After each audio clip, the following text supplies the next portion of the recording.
প্রিয় ছাত্র বা ছাত্রী সকলকে সালাম জানাই। আসসালামু আলাইকুম। আশা করি ভালো আছো। পূর্বের ক্লাসে পার্ট 2 অবধি তোমাদের আবহবিজ্ঞান নিয়ে আলোচনা করা হয়েছিল। আজকে ওই আবহবিজ্ঞান অধ্যায়ের সঙ্গে যুক্ত আছে মৃত্তিকা, সেটা সম্পর্কে কিছুটা আলোচনা করা যাবে। দেখো, মৃত্তিকা কি?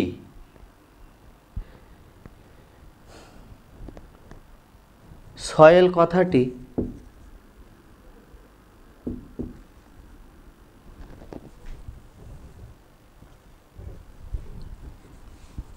মৃত্তিকা বা সয়েল কথাটি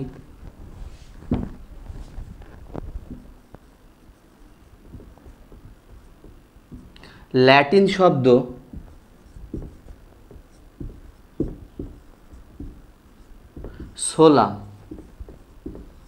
সোলাম থেকে এসছে।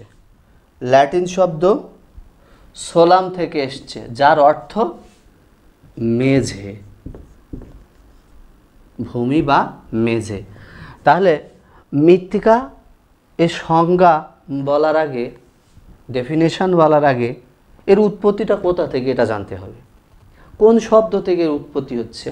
তাহলে মৃত্তিকা বা সয়েল কথাটি বা শব্দটি ল্যাটিন শব্দ সোলাম থেকে এসছে, যার অর্থ হলো মেঝে। তাহলে মৃত্তিকার সংজ্ঞাটা দেওয়া যাক।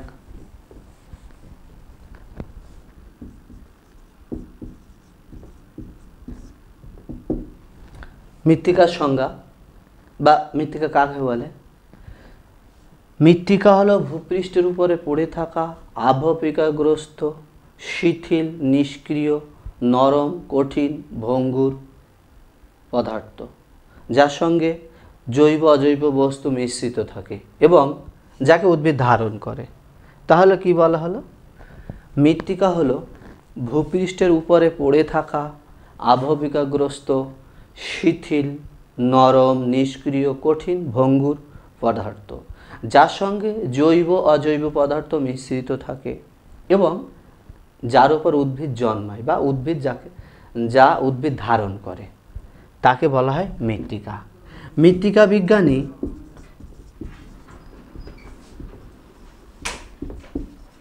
ডুকুচে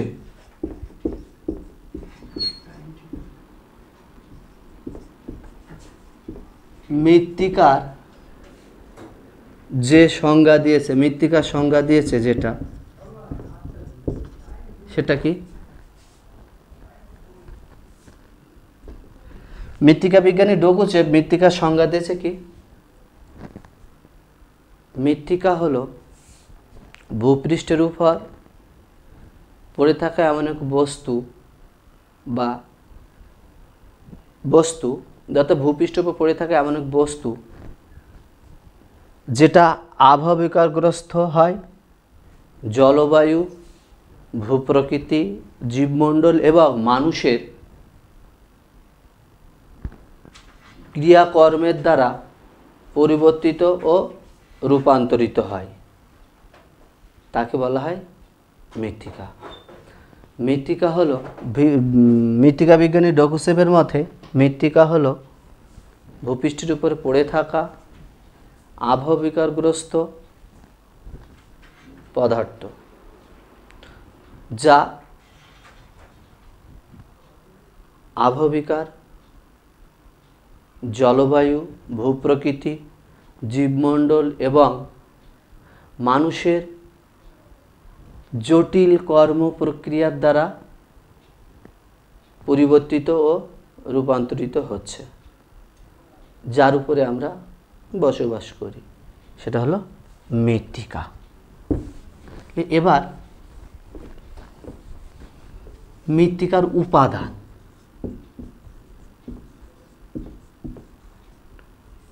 মৃত্তিকার উপাদান আলোচনা করি। মৃত্তিকায় কি কি উপাদান থাকে দেখা যাক। 1, মৃত্তিকার কণা। মৃত্তিকার কণা কি মৃত্তিকায় যে সমস্ত কণা থাকে অর্থাৎ নুড়ি, কাকর, বালি, পলি ইত্যাদি থাকে, এগুলো হলো মৃত্তিকার কণা। তাহলে মৃত্তিকার কণার ভিতরে আছে মৃত্তিকার নুড়ি, কাকর, বালি, পলি ইত্যাদি। 2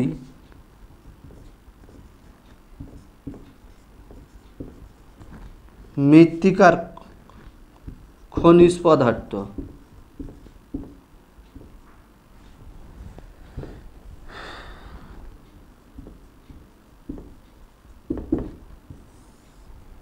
এই মৃত্তিকার খনিজ পদার্থকে আবার দুটো ভাগে ভাগ করা যাচ্ছে,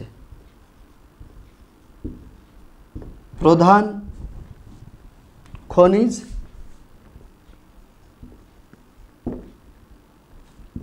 2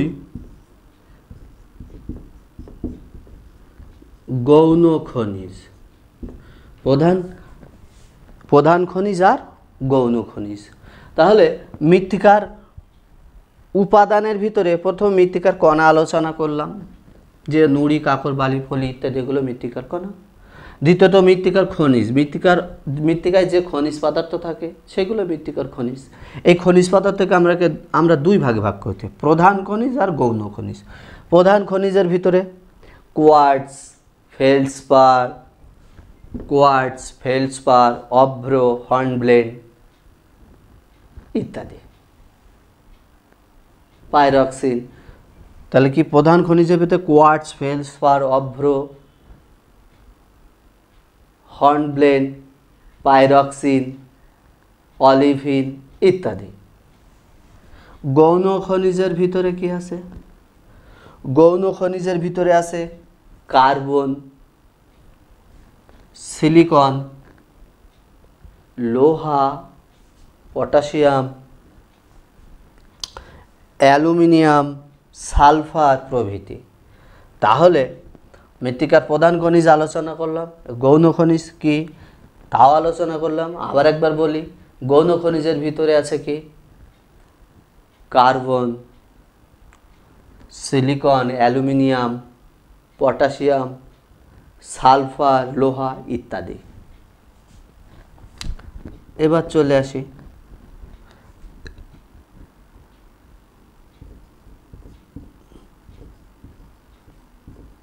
মৃত্তিকার জল, গ্রাউন্ড সয়েল ওয়াটার, মৃত্তিকার জল বা গ্রাউন্ড ওয়াটার। মৃত্তিকার অভ্যন্তরভাগে যে জল থাকে সেটাকে মৃত্তিকার জল বলা হয়। এই মৃত্তিকার জল অনেক নামে বা তার গুণগত মান দিয়ে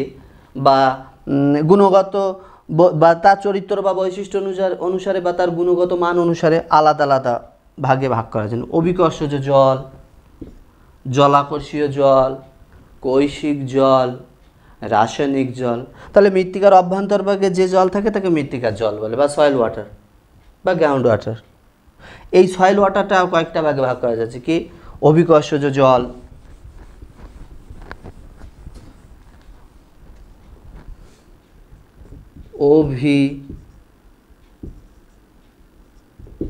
অভিকর্ষজ জল,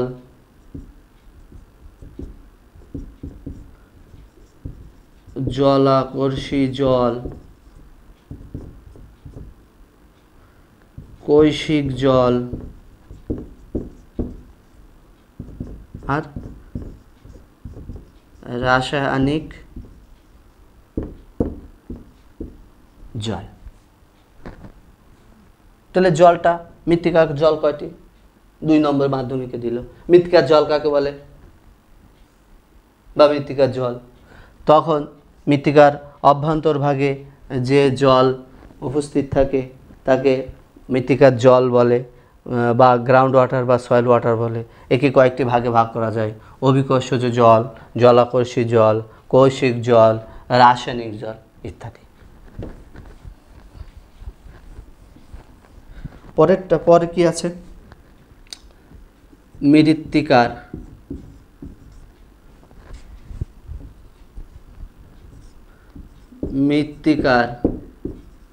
বায়ু, অর্থাৎ মৃত্তিকার অভ্যন্তরভাগে রন্ধ্রে রন্ধ্রে মৃত্তিকার ছিদ্রে ছিদ্রে যে বায়ু থাকে সেটাই মৃত্তিকার বায়ু। আর আছে কি মৃত্তিকার জীব, অর্থাৎ মৃত্তিকার অভ্যন্তরভাগে আণুবীক্ষণিক ক্ষুদ্র ক্ষুদ্র জীবও থাকতে পারে, বৃহৎ জীবও থাকতে পারে, সেগুলো অর্থাৎ মৃত্তিকার অভ্যন্তরভাগে বা মৃত্তিকাতে যে জীব থাকে সেটাকে মৃত্তিকার জীব বলা হচ্ছে। এইবারে দেখো আলোচনা করব মৃত্তিকা সৃষ্টির প্রক্রিয়া।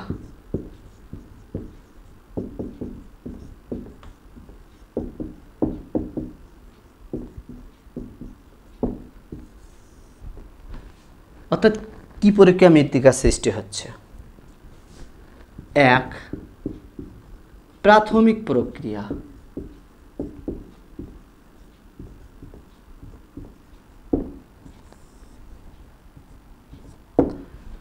মৃত্তিকা সৃষ্টির প্রক্রিয়া, প্রাথমিক প্রক্রিয়া। প্রাথমিক প্রক্রিয়া দেখো এর মধ্যে আছে এক, সংযোজন।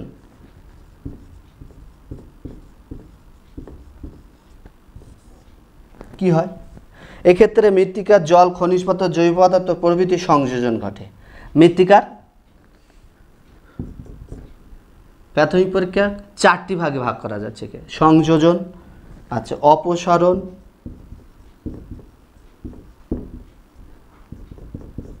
রূপান্তর আর স্থানান্তরণ।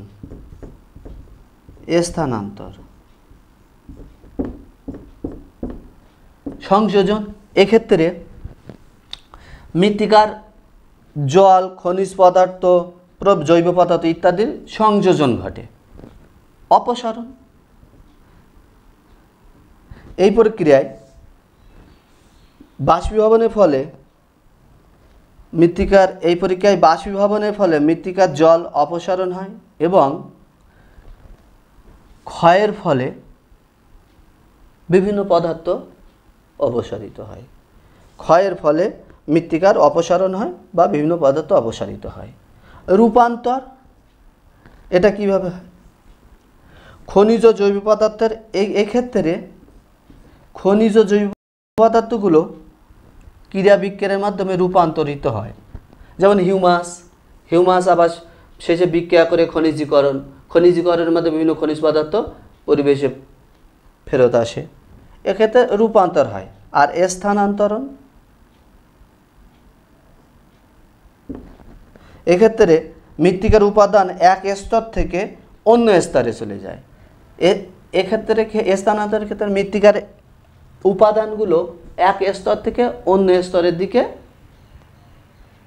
বা এক স্থান থেকে অন্য স্থানে যায়। যেমন আমরা মৃত্তিকার প্রোফাইল যদি দেখি, অর্থাৎ মৃত্তিকার প্রোফাইল কি বা পার্শ্বচিত্রকে মৃত্তিকাকে উপর থেকে একদম নিচ পর্যন্ত যদি ছেদ করি তাহলে মৃত্তিকার কয়েকটি স্তর পাওয়া যাবে। জৈব স্তর, এ স্তর, বি স্তর, সি স্তর, ডি স্তর। বেডরক এ স্তর, বি স্তর, সি স্তর, ডি স্তর। এইবারে অর্থাৎ স্থানান্তরণ অর্থাৎ বিভিন্ন পদার্থগুলো এক স্তর থেকে অন্য স্তরের মধ্যে, যেমন এ স্তর থেকে বি স্তরে আসছে, স্থানান্তরণ হয়।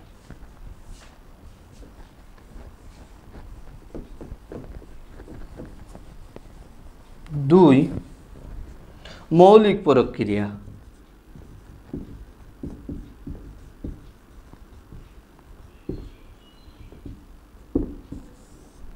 মৌলিক প্রক্রিয়ার মধ্যে প্রথমে কি আছে? হিউমিফিকেশন।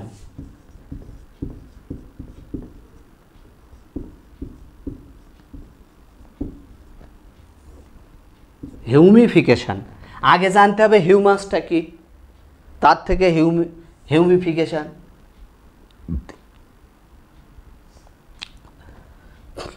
যখন জৈব অজৈব পদার্থ এবং বিভিন্ন শিলাচূর্ণ কোনো স্থানে সঞ্চিত হয়ে ক্ষুদ্র ক্ষুদ্র আণুবীক্ষণিক জীব দ্বারা বা ব্যাকটেরিয়া দ্বারা আংশিক বা সম্পূর্ণ বিয়োজিত হয়ে বা আংশিক বিয়োজিত হয়ে যে কালো অস্বচ্ছ অম্লধর্মী বা নীলাভ পদার্থ তৈরি করে তাকে হিউমাস বলে। হিউমাস কি?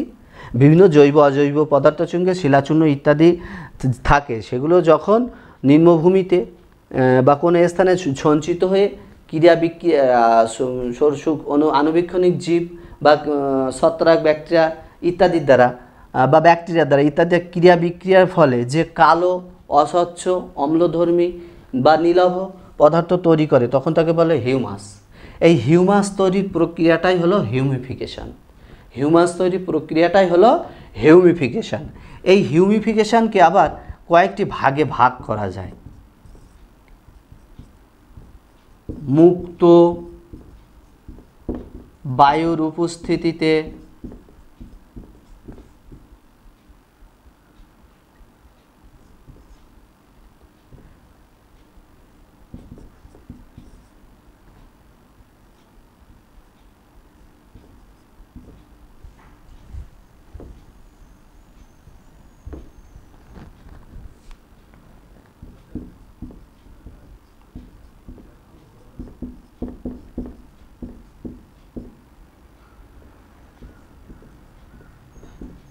মুক্ত বায়ুর উপস্থিতিতে হিউমিফিকেশান,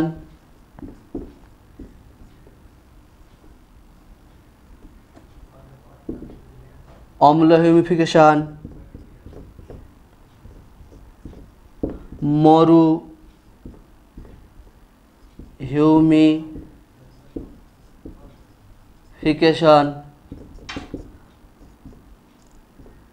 উষ্ণ আর্দ্র অঞ্চলের হিউমিফিকেশান।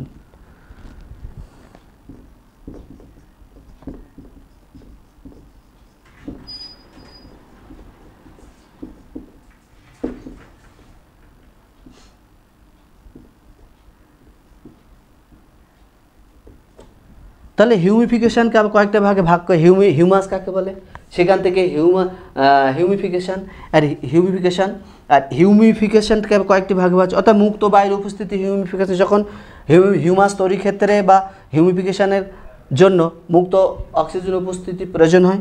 অম্ল হিউমিফিকেশান, অম্লের দ্বারা মরু অঞ্চলে যে হিউমিফিকেশান হয় তাকে মরু হিউমিফিকেশান, আর উষ্ণ আর্দ্র জলবায়ু অঞ্চলে যে হিউমিফিকেশান হয় তাকে উষ্ণ আর্দ্র জলবায়ু অঞ্চলে হিউমিফিকেশান বলে। এবার আমরা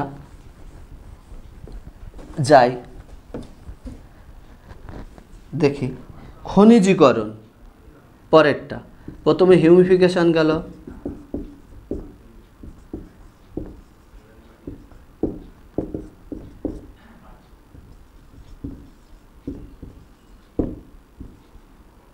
খনিজীকরণ। এক্ষেত্রে কি হয়?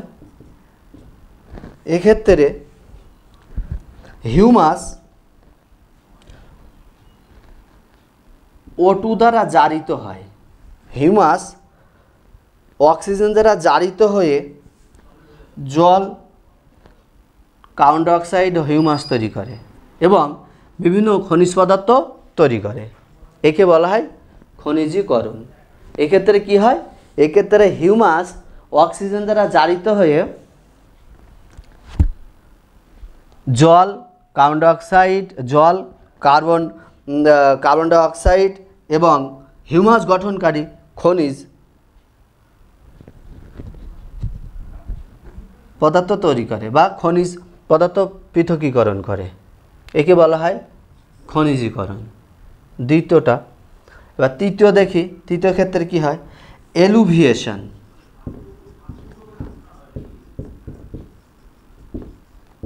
এলুভিয়েশন যখন ধৌত প্রক্রিয়ায় বা লিচিং, ধৌত প্রক্রিয়ায় মৃত্তিকার উপরি স্তর থেকে যখন বিভিন্ন পদার্থ, এখানে বলতে একটু আগে দেখিয়েছিলাম জৈব স্তর A B C D, যখন ধৌত প্রক্রিয়ায় মৃত্তিকার উপরি স্তর থেকে নিচের স্তরের দিকে বিভিন্ন পদার্থ, খনিজ পদার্থ গমন করে তখন তাকে বলা হয় এলুভিয়েশন। এই পরীক্ষার বৈশিষ্ট্য কয়েকটা বলি। এই পরীক্ষার ফলে উপর থেকে পদার্থ A স্তর থেকে B স্তরে যায়। এর ফলে A স্তর খনিজ পদার্থে বা পুষ্টিমূল্যে রিক্ত হয়ে পড়ে, B স্তর পুষ্টি পদার্থ বা খনিজ পদার্থে সম্পৃক্ত হয়ে পড়ে। এলিভেশন এ স্তরে ঘটে। আচ্ছা, মোটামুটি এইগুলো বৈশিষ্ট্য, পরে আরও বলা যাবে। ইলুভিয়েশন,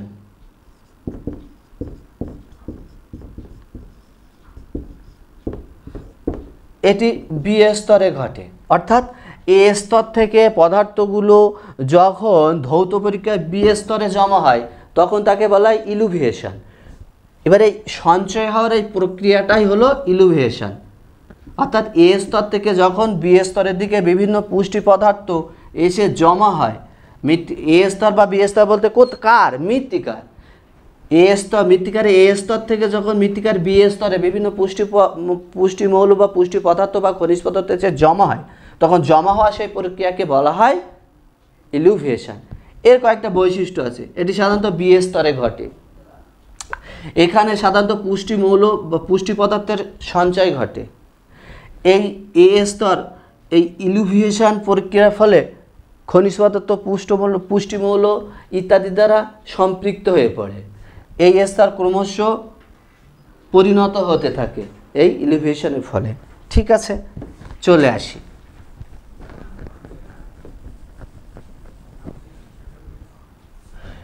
বিশেষ প্রক্রিয়া।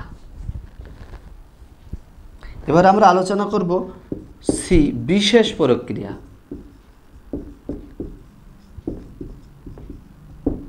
এই প্রক্রিয়াগুলোর দ্বারাও মৃত্তিকা সৃষ্টি হয়, অর্থাৎ মৃত্তিকা সৃষ্টির এগুলোও মৃত্তিকা সৃষ্টির প্রক্রিয়া।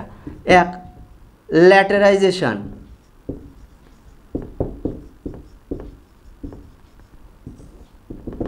এক্ষেত্রে কি হয়? ধৌত প্রক্রিয়ায় সিলিকা নিম্নগামী হয়, অর্থাৎ নিচের দিকে চলে যায়, এবং লোহা ও অ্যালুমিনিয়াম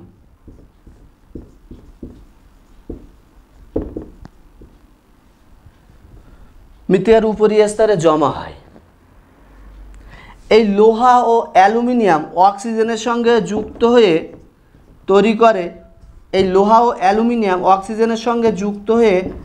তৈরি করে লৌহ অক্সাইড ও অ্যালুমিনিয়াম অক্সাইড।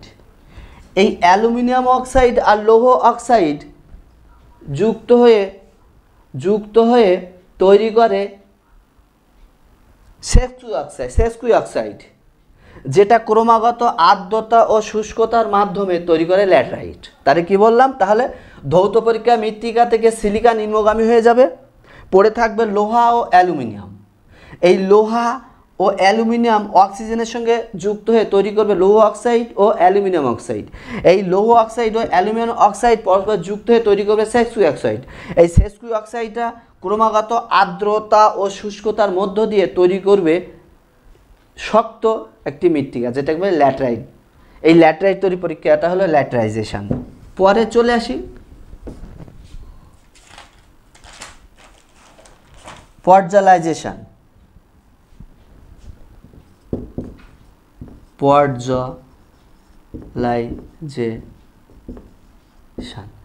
এক্ষেত্রে সিলিকা উপরে সঞ্চিত হবে এবং লোহা ও অ্যালুমিনিয়াম অক্সাইড বি স্তরে জমা হবে। পর্যালাইজেশনের ক্ষেত্রে ধৌত প্রক্রিয়ায় সিলিকা সঞ্চিত হবে, কিন্তু অ্যালুমিনিয়াম আর লোহা অপসারিত হবে এবং মৃত্তিকা বি স্তরে সঞ্চিত হবে। একে বলা হয় পর্যালাইজেশন। গ্লেজেশন।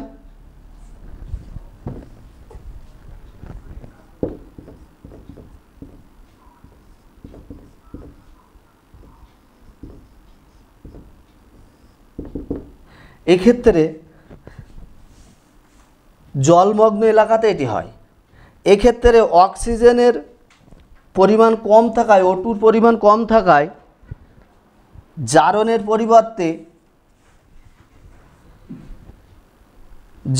পরিবর্তে বিজারণ ঘটে। গ্লেজেশন কি?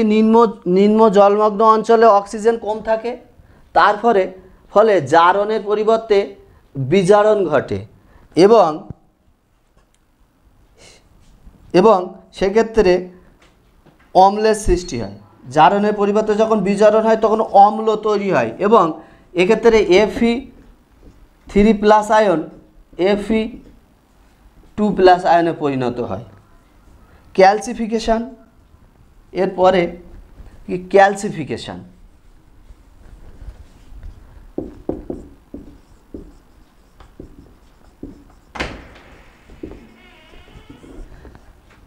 ক্যালসিফিকেশানে কি হয়, শিলা থেকে আয়ন রূপে নির্গত ক্যালসিয়াম মৃত্তিকার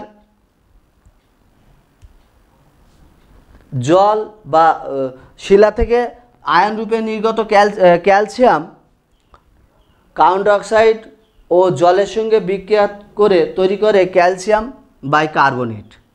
ক্যালসিয়াম বাইকার্বনেট তৈরি করে। সাধারণত 4 নোজেম মৃত্তিকা অঞ্চলে এই পরীক্ষা বেশি দেখা যায়। 4 নোজেম মৃত্তিকা এবং 4 নোজেম মৃত্তিকা তৈরি করে বা 4 নোজেম মৃত্তিকা অঞ্চলে দেখা যায়। এক্ষেত্রে কি শিলা থেকে আবহবিকা বা অন্যান্য প্রক্রিয়ায় আয়ন রূপে যখন ক্যালসিয়াম নির্গত হয়, সেই ক্যালসিয়ামটা কার্বন ডাইঅক্সাইড ও জলের সঙ্গে বিক্রিয়া করে তৈরি করে ক্যালসিয়াম বাইকার্বনেট এবং এটি 4 নোজেম মৃত্তিকা অঞ্চলে প্রভাব বিস্তার করে বা দেখা যায়। এছাড়া অ্যালকানাইজেশন,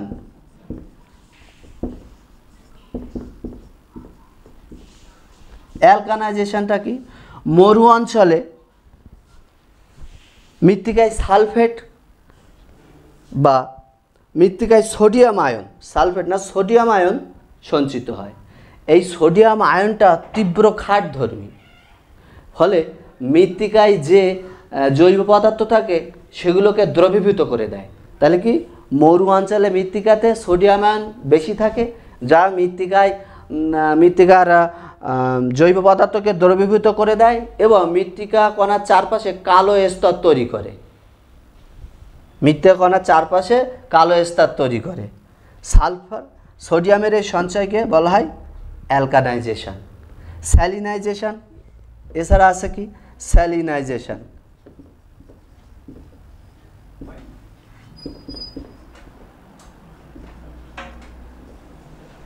স্যালিনাইজেশন কৌশিক প্রক্রিয়ায় লবণ মিশ্রিত জল যখন ঊর্ধ্বমুখী হয় তখন জল বাষ্পীভূত হয়ে যায় এবং লবণ মৃত্তিকার উপরে স্তরে সঞ্চিত হয়। একে বলা হয় স্যালিনাইজেশন। তাহলে আশা করি বুঝতে পেরেছ মৃত্তিকার সংজ্ঞা, মৃত্তিকার উপাদান, মৃত্তিকার সৃষ্টির প্রক্রিয়া। পরবর্তী ক্লাসে আরও বাকি তোমাদের মৃত্তিকা সম্পর্কে বাকি বিষয়গুলো আরও আলোচনা করব।